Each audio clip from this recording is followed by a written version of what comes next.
کہاں سے کہاں پہنچ گئی.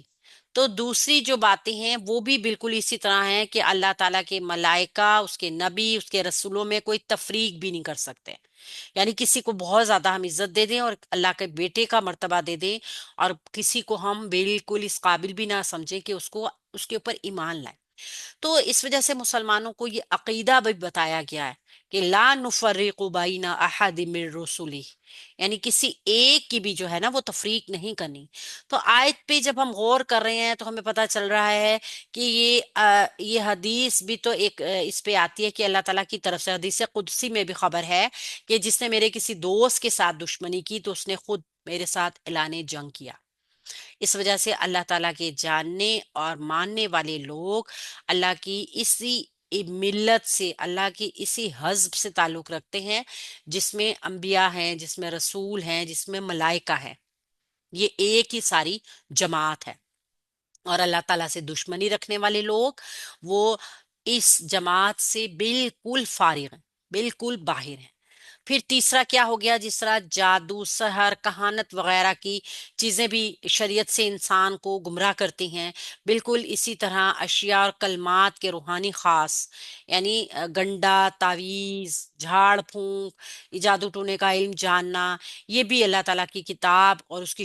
شریعت سے جو ہے نا منحرف کرتا ہے، اپنا ختم کرتا ہے. جب انسان عملیات وغیرہ کے چکر میں پڑ جاتا ہے نا تو پھر فتنے میں گر جاتا ہے. قرآن ہمیں یہ بتا رہا ہے. ہاروت ماروت متنبع کرنے کے لیے آئے تھے کہ تمام فساد کرنے والوں کا ظہور میں آنا لازمی ہے، یعنی ظاہر ہونا لازمی تھا. تو وہ یہود کے ہاتھوں ظہور میں آئے اور جن کے سبب سے وہ اللہ کی کتاب کی روشنی سے محروم ہو گئے.